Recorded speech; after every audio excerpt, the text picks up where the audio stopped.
Hello.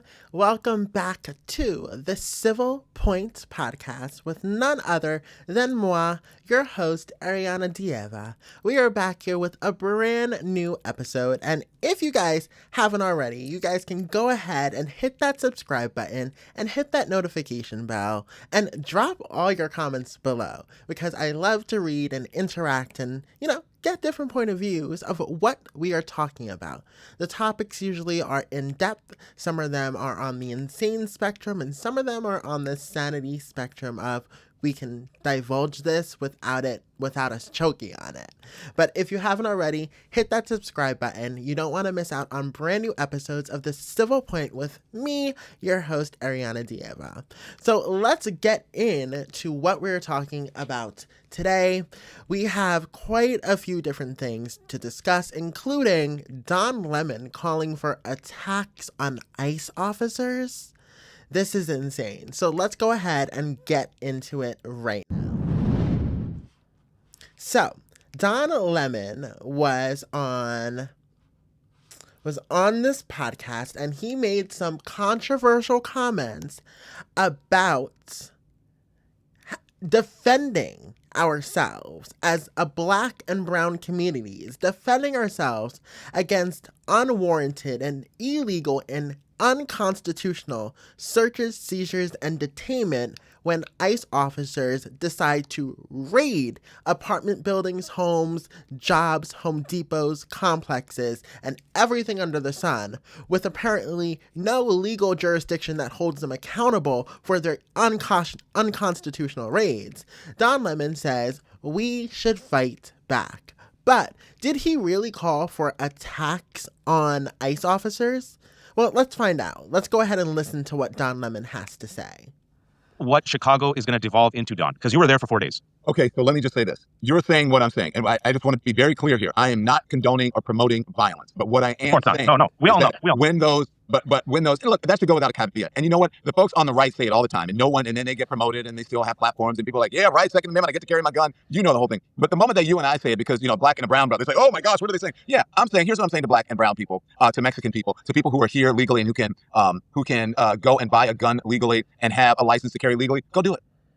Why not? Go do it. It is your Second Amendment right. So I say to all the Black households, go out and get your firearm and be safe with it and keep it in a safe place and teach your kids about how to use it safely or how to stay away from it safely when they're a kid. Go and do it. If you believe in the Second Amendment, if you believe in the Constitution, Black people, brown people of all stripes, whether you're an Indian American or a Mexican American or whoever you are, go out in your place where you live and get a gun legally, get a license to carry legally. Because when you have people knocking on your door and taking you away without due process as a citizen, isn't that what the Second Amendment was written for? Go back and read what the Second Amendment says. And perhaps it will knock some sense in the heads of these people who are saying, well, it's all great. I don't believe they're doing it without due process. They're asking people for papers. They're not really beating people up. These people are doing things that are illegal. Nobody is illegal. It is a misdemeanor to cross the border. Now, if you do it a number of times, then it becomes something else. But it is nowhere near the level of criminality that a 34-count a business documents, whatever it is, forgery or whatever it is, whatever that Donald Trump did. It's nowhere near the level of criminality. We have degrees of criminality in this country. And what Donald Trump did is at the highest level of criminality.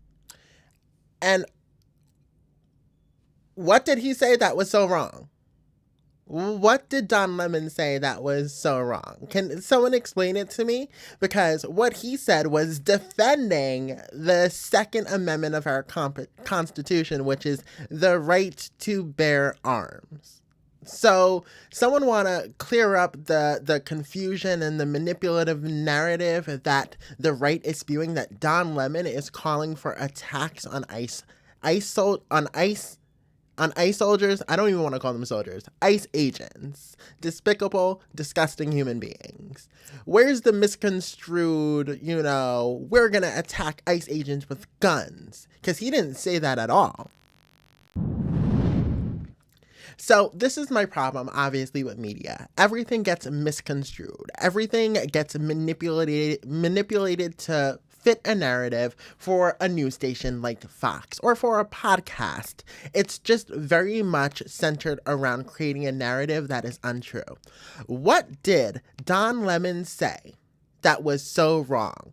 All he said was, if you are legal in the United States, you can get a right to carry with a license go out and buy yourself a gun for self-defense. Because right now in our country, our president is allowing our Constitution to be violated by his own personal private militia in ICE, and allowing those agents to storm through, raid, destroy, and abduct not only adults but children from their homes in the middle of the night, strap them with zip ties and tell them that they are not welcome in this country, load them in the back of an unmarked van, and ship them off to God knows where to never be heard from again. So what, someone needs to tell me, what did Don Lemon say that was so insightful for the right that it made them so pissed off that they thought that he said we need to attack ICE soldiers and shoot them? Pew pew. He didn't say not one thing. What he did was tell the truth, and that's something that the right has a really hard problem with. Because right now, all Don Lemon said was, under the Constitution, the Second Amendment, every legal black and brown citizen of America has a right to get a license and to carry a gun for their protection in their home. He even went a step further, saying, train your kids to know that this is a firearm. Train your kids to know that you need to put it in a safe space where it cannot be touched or accessed by kids. So I'm sitting here very much confunkled about where Don Lemon said that we're supposed to attack ICE agents. No, what he said was that if an ICE agent breaks into your door unwarranted with no warrant, then you have the right to defend yourself. That is exactly what the Constitution, that is exactly what the Second Amendment says and states. American citizens have the right to defend themselves, especially against intruders in their home, no matter if it's a federal agent or some bum off the street trying to steal change from your cookie jar. It does not matter. You have a right to defend yourself, especially when ICE agents are not following constitutional law with applying warrants and showing warrants for an arrest. I think the problem here, and we all know the problem here with the right, is that they get very afraid when they are faced with the truth. And when Don Lemon slapped them in the face with the truth that black and brown people are American citizens that have access and rights to firearms, Fox News and every right-wing media outlet finally realized, oh my God, we have a problem. Black people and brown people with guns. That's what set them off. Not that he said that we need to attack ICE officers, because he's never said that. But they need to manipulate a narrative to show that black and brown people are aggressors. Black and brown people are attacking the good old dear ICE officers who are just doing their job. No, they're not doing their job. They're unconstitutionally ripping apart families. So Don Lemon did not say a damn thing wrong when it comes to the Second Amendment, when it comes to defending your property, when it comes to when a warrant isn't shown for an individual. What is happening here is that the right is fearful. They are fearful that black and brown communities finally are getting rights in this country, and they are not only finally, but have had rights in this country for 50 plus years. And now they are saying, you know what, you are a little too far off this leash. Let's snatch this back a little bit. So that is what's going on. The right is afraid. The right is petrified that anyone other than the white people of this nation, the white nationalist men who serve Trump, have rights. They are petrified of anyone else having the same rights as them, because then guess what? It's an even playing field when black and brown people have guns in their possession, right? Oh, it's an even playing field now. That is what they're afraid of, having an even playing field. And this is what this administration has been about. It's been about destroying an even playing field that has been worked on and plateaued on and built on for years. We're over here trying to build opportunities for Black and brown communities and minority communities of all kinds. But what is happening is that the white Christian nationalist men feel we have now completely destroyed their sense of humanity, when obviously we have not. All we've done is give everyone an equal playing field. And what happens is that because there's an equal playing field, and when one group of people thinks they're more godly than the other, they serve God, they look like God, they are God, well, guess what they're going to do? They're going to make sure that even playing field gets demolished. And that is exactly what's happening today. The white Christian nationalist Americans men are demolishing equality. So Don Lemon said not one thing wrong. He just quoted the Constitution. And guess what? When it comes to the truth, when it comes to written law, we know that MAGA and obviously Khan Don himself does not like the truth and written law. So speaking of demolishing, let's talk about what is going on at the White House. The White House is currently being demolished, not the whole thing, but the east wing of the White House is currently being demolished. So let's go ahead and pull this up. So these are photos of currently the White House being demolished. And honestly, I see a lot of liberals, I see a lot of left-wingers being very upset about this. But honestly, it's a building. It's a building. Am I upset that a humongous ballroom is being built? Obviously. Is Donald Trump really going to pay for that ballroom out of his own money, out of the goodness of his own heart? Absolutely not. He is not. But I'm not affected by this ballroom being built. Is it egregious? Is it gross? Is it tacky? Absolutely.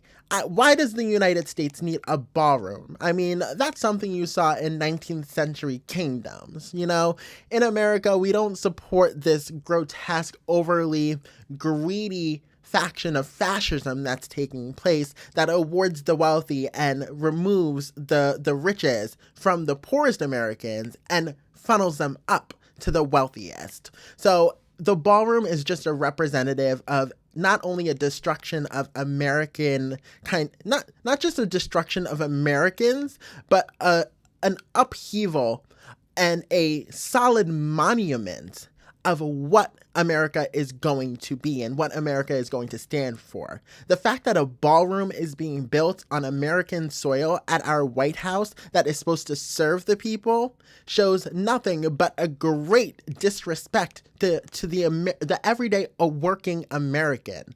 Not just American people, but the everyday working American. Because it's showing that you will not have access to this ballroom, but the elites will have access to this ballroom. You think any everyday American is going to be invited to that egregious, gross, disgusting, tacky ballroom? Absolutely not. That is going to be a room and a party for elites.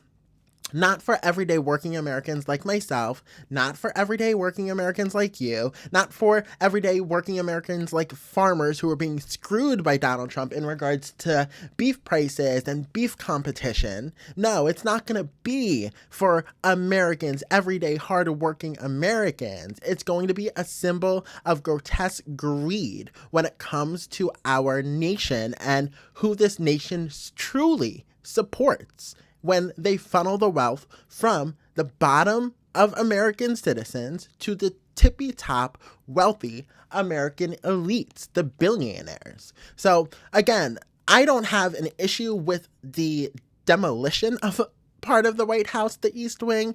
What I have a problem with is what that ballroom represents. It represents where our country is going. And where our country is going is not what our country has stood for the last almost 250 plus years. It stands for nothing but greed. It stands for nothing but incompetence. It stands for nothing but a royal treatment that does not exist in America. Because we, as American citizens, don't prioritize these wealthy Americans, these billionaires, these elites, these tech oligarchs over our everyday neighbors, over our nurses, over our healthcare workers, over our farmers, over our teachers. Yet we have the money to build a ballroom. Now, many people say that Trump is going to pay for this ballroom himself, but I don't think a damn dime will come from Trump himself to pay for a luxury, tacky ballroom. I just don't. I don't think it will. I don't think that his own personal money is going to come to build this ballroom. Because isn't it funny how he's now demanding the Department of Justice funnel him $230 million for damages, for investigations, for his wrongdoings? Isn't that a little ironic? Isn't that a little bit coincidental timing? The ballroom is going to cost $300 million, which is probably an exaggerated amount. And now he's asking the DOJ to pay him $230 million.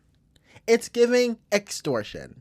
It's giving nothing but an exorbitant amount of criminal conduct when it comes to this administration. So again, I have no problem with this ballroom being built. I don't give two shits about it. I don't care whichever president, past or future, added on to the White House. It's not really my forte. It's not something that bothers me. What bothers me is what that ballroom symbolizes. It symbolizes oligarchs, autocrats, and dictatorship versus the White House, which is significantly going to be almost the same size as the ballroom, which is the House of the People. So that's what pisses me off about the ballroom. But let's go ahead and move on here because I did want to touch on something else. And that is Paul Ingrassia. So when we heard about Paul Ingrassia, Politico went ahead and they leaked and broke some leaking text messages from Paul Ingrassia from his personal text threads. And obviously, it's about racism, anti-Semitism, all of this nature when it comes to Paul Ingrassia. And lately, it's been a lot of leaked texts between the Republican and the right side of the aisle because the Republicans and the right obviously support white supremacism and denounce any sort of religion, any sort of demographic, any sort of community that doesn't support them, that doesn't align with them, that doesn't look like them, because they want to eviscerate anyone who does not look like their ethnocentric view of the world. And these text messages that keep being leaked in the media show it. They show it flat out on a piece of literal electronic equipment that these people are racist, gross, misogynistic, anti-Semite, just disgusting, downright vile human beings. So in regards to Paul Ingrassia, let's go ahead and read some of his texts that he had sent. It's insane to me that Paul Ingrassia, he was being considered for, let me just get that information. He was being considered for to lead the office of special counsel for Donald Trump. But then all this information, all these leaked anti-Semitic, racist, misogynistic text messages came out. And he continuously said in these text messages, here's a few examples of what he said. MLK Jr. was the 1960s George Floyd, and his holiday, MLK Day, should be ended and tossed into the seventh circle of hell, where it belongs. Insanity. No Mulligan holidays, from Kwanzaa to MLK Day to Black History Month to Juneteenth, then added, every single one needs to be eviscerated. Now, I keep using the word eradicated, and I know that these people who serve in these positions, who serve in the closest ears to the president, have these views that communities, like I've stated before, marginalized and demographically challenged communities that have challenges in representation in our government, they want to eviscerate and eradicate these communities. And these text messages that keep being leaked show exactly what I've been saying and exactly what people have been trying to deny to my face and in my comments, that, oh my God, no, these Republicans, they don't want to eviscerate and eradicate and destroy and dismantle and remove and kill off communities. Well, here's the proof for you, laid out in text threads that are being leaked in the media, thanks to Politico, that Paul Ingrassia, who is a representative of this Republican Party, this MAGA just infiltration of our U.S. government, a coup to take over this democracy and turn it into an autocracy and a dictatorship, he literally uses the word in this text, every single one needs to be eviscerated. And you could equate the word eviscerated to my word eradicated, because they both technically mean the same thing, a destruction of a community. So, there's more text. I do have a Nazi streak in me from time to time. I will admit it. In regards to Vivek Ramaswamy, never trust a chain man or an Indian. Never. Why some Republicans feel that Democrats make black people into victims. The tech show Ingrassia remarked, blacks behave that way because that's their natural state. You can't change them. Proof, all of Africa is a shithole and will always be that way. Not only does Paul Ingrassia use the same terminology to describe Africa as a shithole as Trump does, but you can see that this conglomerate of a community, of a disgraceful community, of a disgraceful party here in the United States shares the same brain cell because they use the same terminology. Trump has described parts of Africa as shitholes before, and now look at this, Paul Ingrassia using the same terminology. How about we need competent white men in positions of leadership? The founding fathers were wrong that all men are created equal. We need to reject that part of our heritage. This is who is serving in high places, in high positions in our White House that have the potential to create laws that disproportionately affect and destroy communities. And he has said it in his text threads. And text threads don't lie. We all know when you are texting with your friends, your truest feelings come out. And the fact that this man had the audacity and comfortability to send these texts just show how much and how normalized this rhetoric, this talk, this evisceration, this plan of evisceration of communities is in the Republican Party. So when we talk about Paul Ingrassia, he did not back down. And I find his tweet in regards to the situation, in regards to the leaked text, even worse. So let's read his. It says, I will be withdrawing myself from Thursday's HSGAC hearing to lead the Office of Special Counsel because unfortunately I do not have enough Republican votes at this time. I appreciate the overwhelming support that I have received throughout this process and will continue to serve President Trump and this administration to make America great again.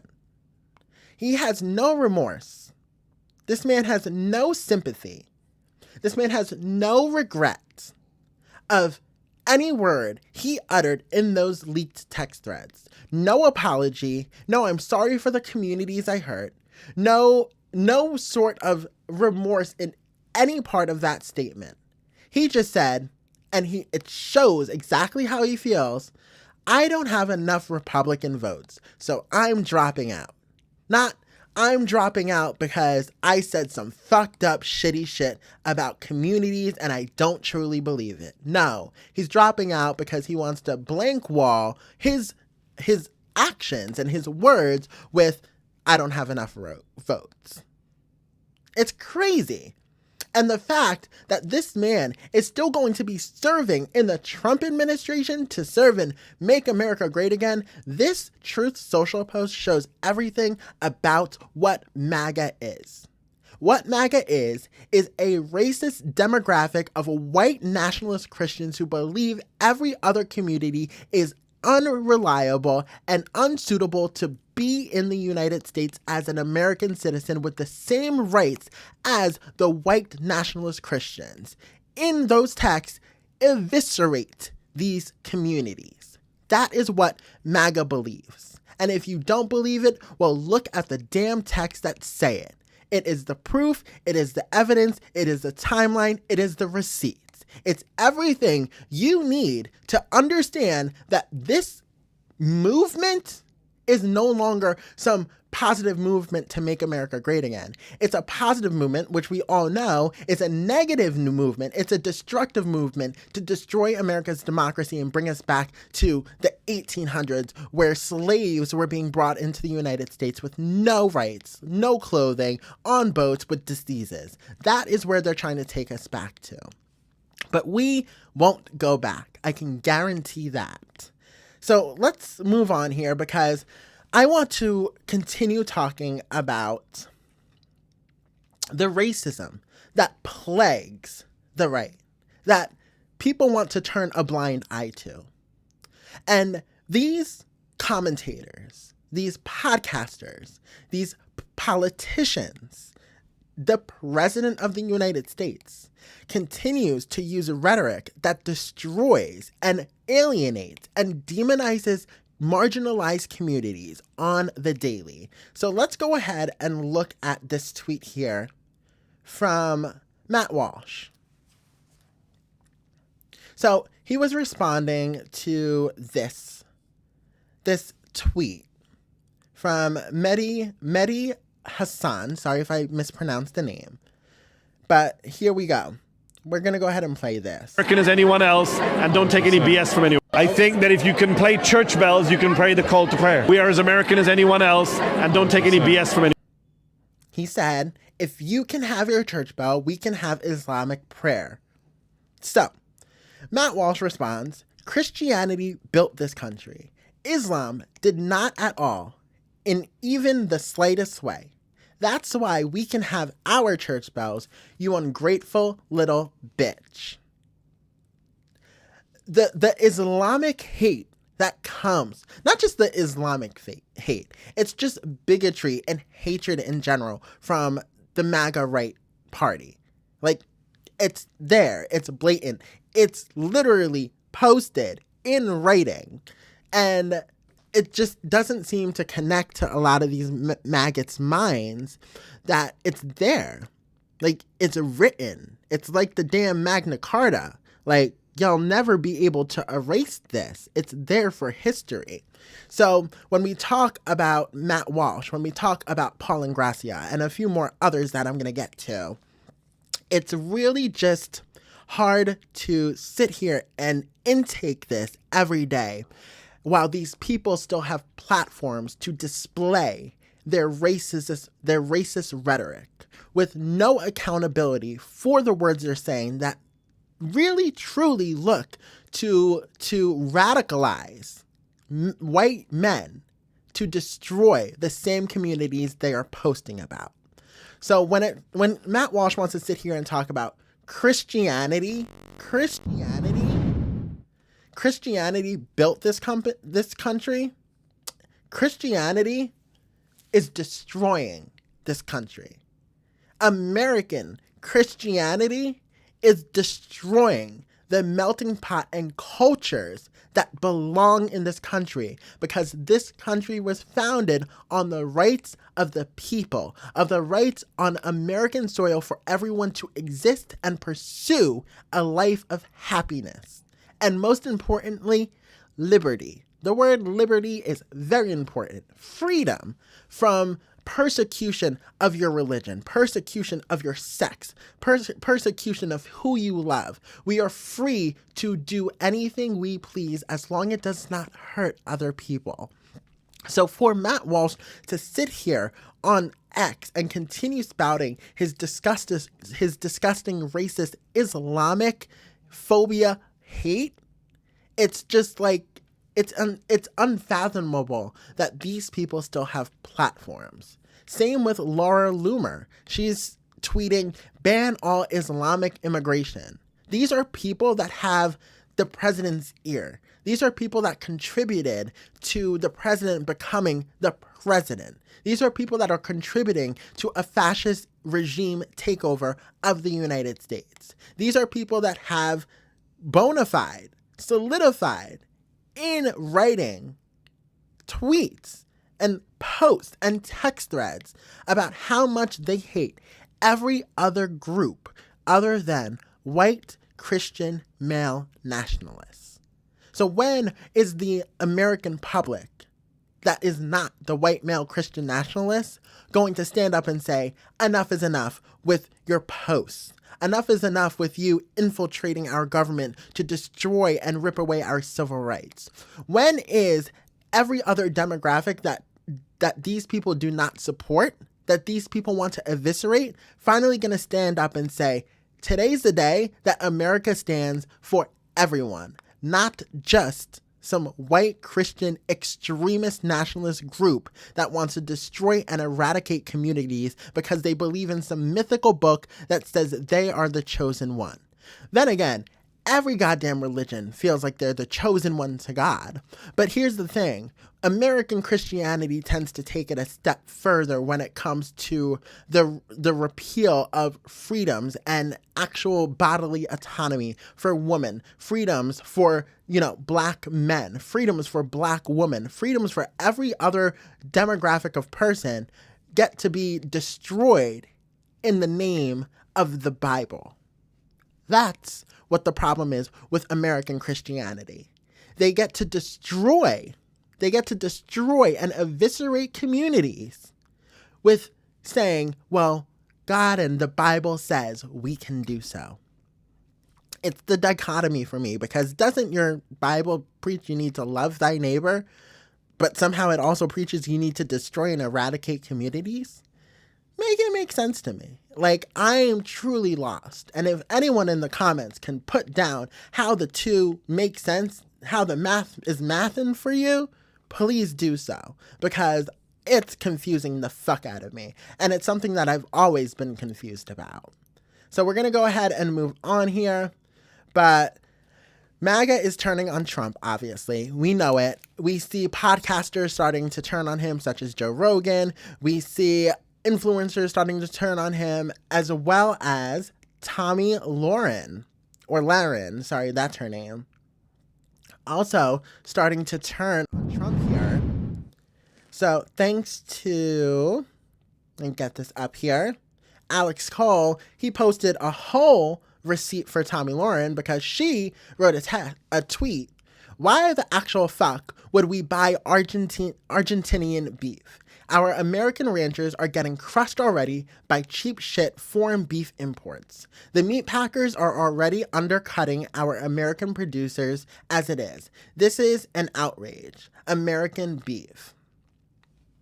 So, there's a whole beef debacle going on in regards to Argentina, what they're being able to import, the deals that Trump has made with Argentina that basically fucks over American farmers, as well as just destroys any sort of economic growth that can come from our farmers. But not only that, but the domestic farming production is going to be shrunk as the beef will be just destroyed. As well as now we're going to be importing Argentinian beef where we don't know where that beef is coming from, how it's packed, how it's actually cared for, let alone if there's any diseases in that meat that's coming into and being imported through our ports. So we're going to sit here and trust a president who has no idea about agriculture to bring in and import Argentinian beef for Americans to feed on, to consume? I think that's dangerous. I think it's dangerous. It seems more corruption when it comes to Argentina and bailing out Argentina. and saying, fuck American farmers. But what I'm saying is that now I think Mac is starting to wake up. The influencers are starting to wake up. And, Alex Cole said, 1 minute here, Alex Cole literally said, he got a receipt for Tommy here. This is what I voted for. She tweeted on June 17th, 2025. But now she's backtracking because she's like, what the fuck is going on? I didn't vote for this, but you did. All of you did. Every single one of you that went to those polls and voted out of hatred, voted for a man to corrupt the United States, to bankrupt the United States, to bankrupt everyday, hardworking, blue-collar Americans. We told you what would happen. We told you how his presidency or his second presidency of Trump would affect so many industries in the United States. And now look at this. Our farmers are being affected and have been affected over the last few months of his presidency in regards to farming and agriculture. So many industries have been affected. Job rates and unemployment is climbing. Inflation is still significantly increasing at a steady rate. And yet he sits on his podium at his desk in the Oval Office stating everything is just A-okay. He wants you to believe a false narrative because that's all he's been able to put out since he's been in his second presidency. He wants you to believe everything is okay. He wants you to believe the golden brick road is steady and you can walk on the path and get to the wizard. But the truth is there are fires all around it. And right now, the fires are hitting everyone. And those fires that you voted for, you are going to feel now. That is what's happening. And this is what happens with Tomi Lahren. She's saying, I didn't vote for this now, but we told you what would happen. Kamala told you what would happen. Biden told you what would happen. Biden put a forewarning in regards to our American forces and said, you serve the Constitution, not a president. And he warned us what was going to happen when Trump wants to now use military force and just invade cities who don't have riots and extreme protests that end in just brutalization. Biden warned us. Kamala warned us. Every news station warned you guys what would happen. And now you're at the, okay, we're going to find out part. Because now you're being affected. And Tomi Lahren isn't the only one that's sitting here saying, shit, what the fuck is going on? It's everyday workers too. It's not just these podcasters. It's not just these news anchors. It's not just people that have voted for him in the upper echelon that dictate the public's perception and manipulate the public's perception. No, it's everyday workers who are feeling it too. So altogether, everyone is feeling the harsh reality of a second Trump presidency. And that second Trump presidency was warned about by scholars. That second Trump presidency was warned about by truthful, reliable politicians. That second presidency was warned about by our former president, Joe Biden, by our former vice president, Kamala Harris. It was warned about so many times. And y'all just voted with hate. And now we are here because of you. We are here because now you get to see a big opulent ballroom built on the edge of the White House that will never serve you. That will never serve you a plate of $5 million steak and potatoes. That is what you voted for. So, anyway, guys, this is going to be the end of this podcast. I hope you guys enjoyed it, and I want to hear everyone's thoughts on what we talked about today, because it's very true. The White House building, it doesn't affect me. I don't give two shits. Tear down the White House. Build a new White House. I don't care. But what I do care about is what it represents, and what the White House represents is the people. What a ballroom represents is opulence, greed, and a funneling of money to the upper echelon of America, which is our wealthy billionaires that look to destroy our communities our everyday working communities and funnel our money that we earn and pay into our taxpayer system up to them so they can eat $5 million steak dinners that will never serve you. Okay? What I am pissed about is that Don Lemon wants to sit here and say, protect and utilize and invoke your Second Amendment right. And Fox News and right-wing conspiracy theorists wants to turn around and say, they're saying you need to take out ICE officers. No, what you need to do is be responsible with your guns. That's what Don Lemon said. He said, you're an American citizen. You have a right to own a licensed and registered gun. Go out and get one to protect yourself from unlawful searches and seizures that our government and our president is procuring in our United States cities. Go out, protect yourself, and make sure whoever's in your home knows what a gun is for. That is what Don Lemon said. So it's the manipulation, the perversion of our government. It is the manipulation and perversion of our media. And it is the manipulation and perversion of every citizen in these United States that's pissing me off. Anyway, guys, that is the end of this podcast for tonight. Go ahead, give me your thoughts on what we talked about tonight, and if you haven't already, go ahead, hit that subscribe button. You don't want to miss out on brand new episodes of The Civil Point with me, your host, Ariana Dieva, and I will catch you guys on the next episode of The Civil Point. Bye!